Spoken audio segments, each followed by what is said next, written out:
Well, let's take you there to Ziyanda Ngcobo. It is breaking news, Ziyanda.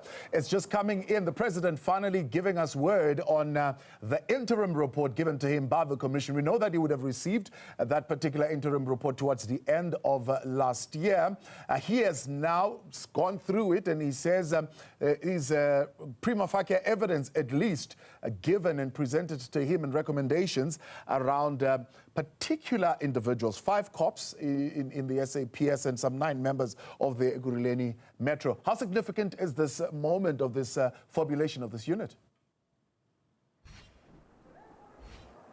It's very important, and we must be very clear, Thabo, that the formulation of this special investigative team isn't necessarily in that interim report, but it does go far insofar as giving the commission the investigative capacity that we here at Newzroom Afrika Channel 405 have been speaking about, bolstering the Madlanga Commission insofar as being able to verify and authenticate details, documents, WhatsApp messages, because what has been picked up so far in some of the testimony is how some people would say, well, you know, some of the documents are incomplete, or even the WhatsApp messages have not been fully downloaded. That would require a section 205 to be able to do that. But what also this moment tells us is that the president has been watching very closely, keeping a watching brief of the commission over and above the fact that, of course,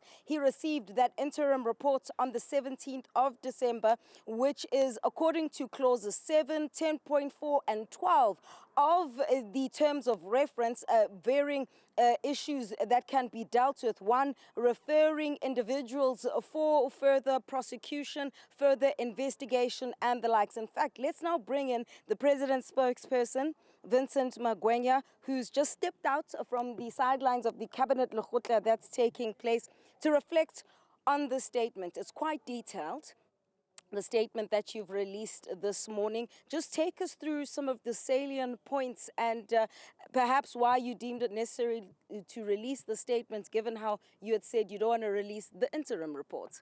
Well, Ziyanda, it's important to note that the president has been seriously concerned about what's been coming out of the Madlanga Commission, particularly with respect to how it has eroded levels of confidence that society has on law enforcement agencies. It was therefore important for the president to direct immediate action in line with the terms of reference that established the commission, for that immediate action to follow on the interim report and have action taken against the individuals that are implicated.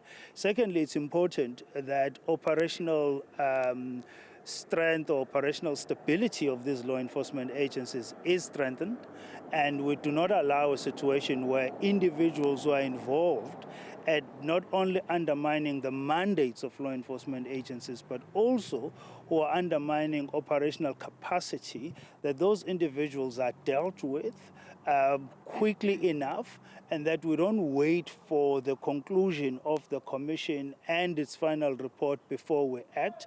That's why you have those 2 clauses that you've cited, which then empower the commission to make referrals to the relevant authorities for action to be taken against the individuals that are implicated. I mean, the commission, it's one thing for the commission to refer things to you in its interim report, but does the president have a say insofar as saying, okay, the Hawks or South African Police Service, these are the names that I have, deal with them immediately? Or is that still within the ambit and the powers of those relative law enforcement agencies? So 2 things there, Ziyanda. One, the commission has the power to make referrals directly to those institutions. Secondly, the president has definitely a say to direct the minister and the National Police Commissioner to follow on those recommendations and ensure that those recommendations are implemented with immediate effect. And he does have the necessary authority to do so. The special investigative task team that's now been put together by the president, what is it envisaged to do? And because you've empowered Cachalia and the General Fannie Masemola to put this together, who is the president envisaging to be a part of this task team? Well, operationally, General Masemola will have to determine that. The task team will be reporting directly to him, but the purpose of this task team primarily is to ensure that the investigations that are supposed to follow do happen, the actions out of those investigations that are supposed to be taken do take place, and General Masemola will be reporting both to the minister and to the president on the progress of those investigations.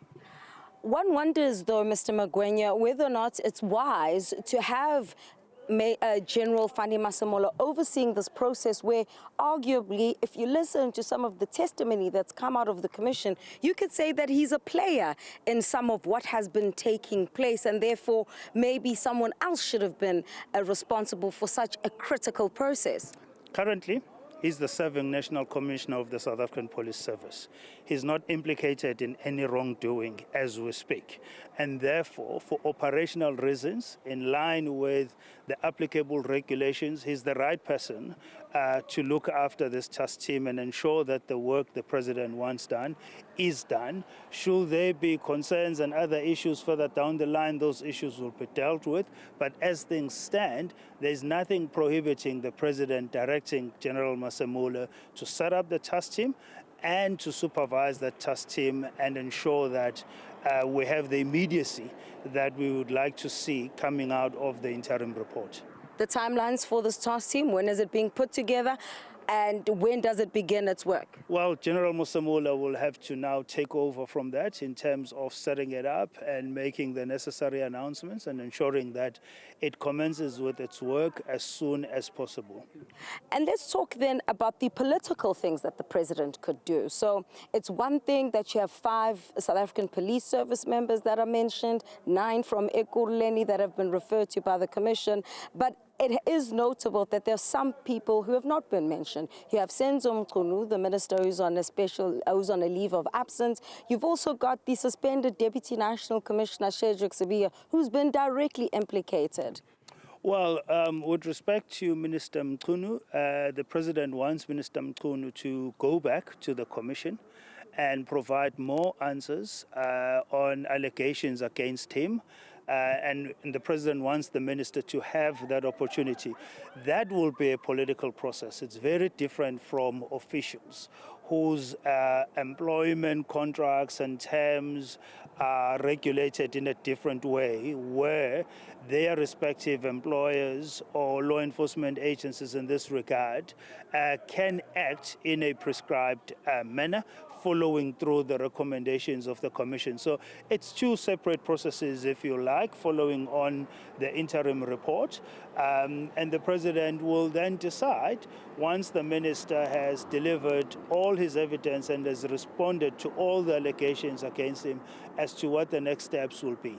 Has he not heard enough insofar as protecting the integrity of the office, but even the president's government in general, in terms of the kinds of allegations that have been raised? And yes, we understand that there are allegations, but at this particular point in time, the president should be concerned. Well, the good thing, though, is that that special leave that a lot of people were criticizing, that others even attempted to take to court, ensures that A, the minister is not in office, B, the minister has no authority over any element of either the investigation or SAPS institutionally.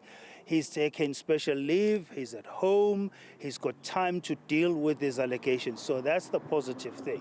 And in that regard, because the minister has no authority to exercise over any of these institutions, the president is then reasonably comfortable that the minister can be given the opportunity to respond to these allegations. Once all of that is done, the president will then decide on the best way forward as he is empowered to do so.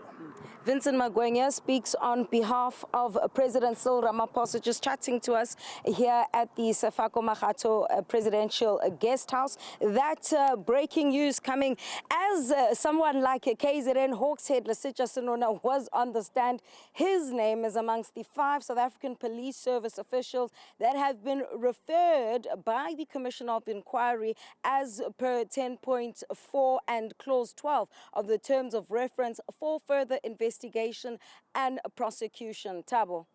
Masemola, much appreciated. Well